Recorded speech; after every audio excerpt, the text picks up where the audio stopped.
So from Tony Lee, you were working on a full back piece on Instagram Live today, or yesterday, or last week. Looks like you are working with a tattoo that's already done on the right shoulder. What's your thought on working over an existing piece? Is it wrong to go over it or disrespectful to the other artist? Perfect question, because I get this question a lot when I'm tattooing, or people that want tattoos. They always ask about respecting other people's work on their body, and would you as an artist go over it, add to this tattoo from someone else, fix it? Yeah, I would. No, I'm kidding.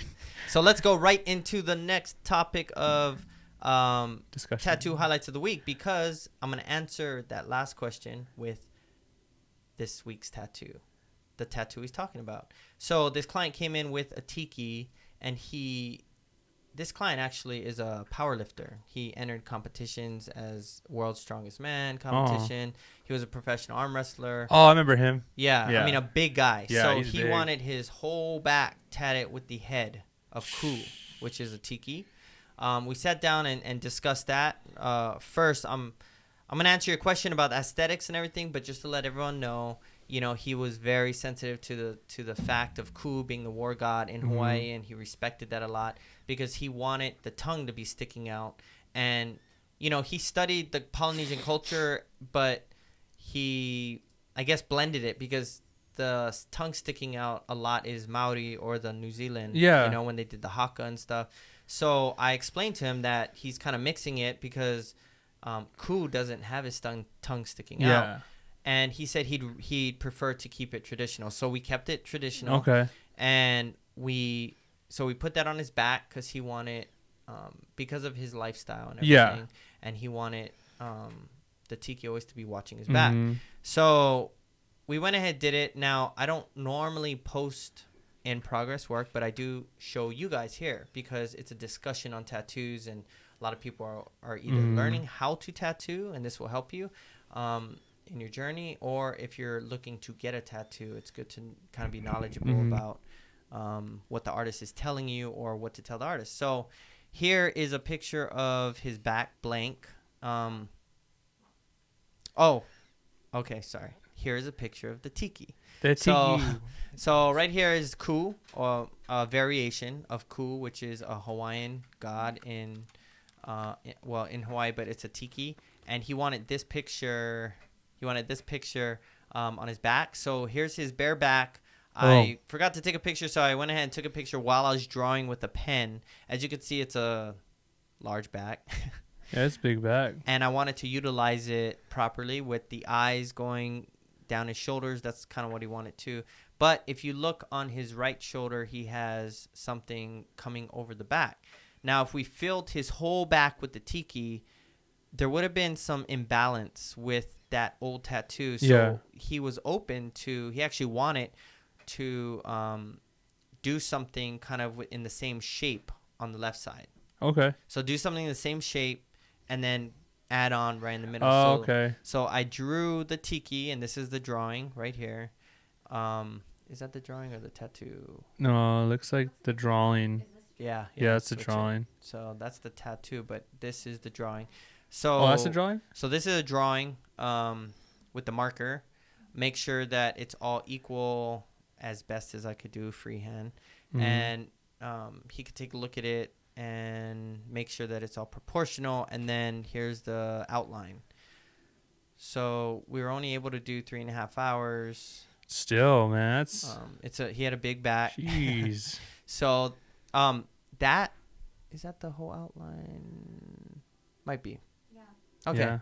So as Tony Lee was asking about the respect part on adding to other people's work and disrespecting other artists. Yeah. The way that I see it, this is an opinion thing, because if you go back to old school tattooing, yes, old school has these unspoken rules of the trade, and you don't touch other people's work. Oh, okay. But I feel that those rules were back in the, biker days, in the old school where no one is even tatted. Everything evolves. You know what I mean? Like you said. But there's a large evolution in tattoos nowadays. Yeah. And not only that, I come from a culture of respect. I come from a culture of helping, giving, service. That's what the Polynesian culture is all about.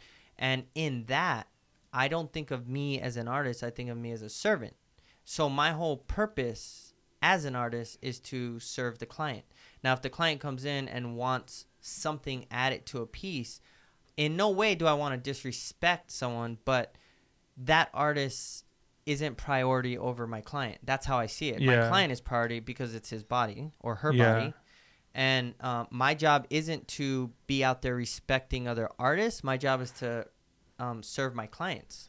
That's my job. So if someone has a piece already, like say you have, a half sleeve, but your artist isn't picking you up for the other half, or you just don't want to drive far, and then you want to go see someone else who's closer, you're like, could you finish my sleeve?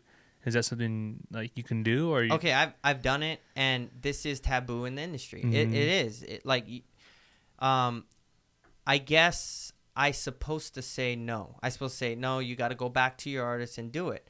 The thing that I feel is I don't want to say wrong because it's an opinion thing. There's true. no right or wrong. Yeah. So I want to say my belief in that is that if we keep doing that, if we keep turning down clients because of our respect for other artists, that gives artists too much power. Yeah. Too much power to turn down clients because they have enough money. But would they do that for or you too? they don't need their money. You know what I mean? And clients, I'm sure, have done that to me. And that's where, as an artist, you have to check your ego and be like, am I tattooing for my glory?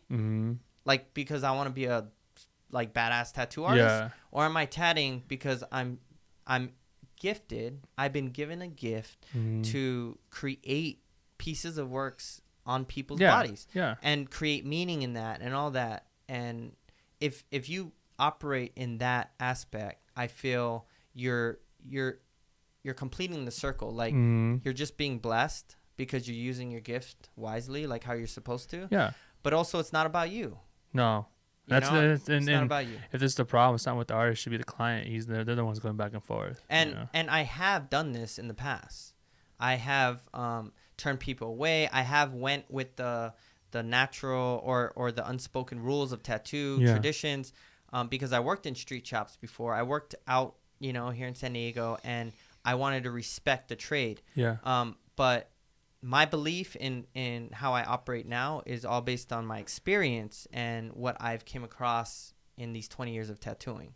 So that's just why I do what I do.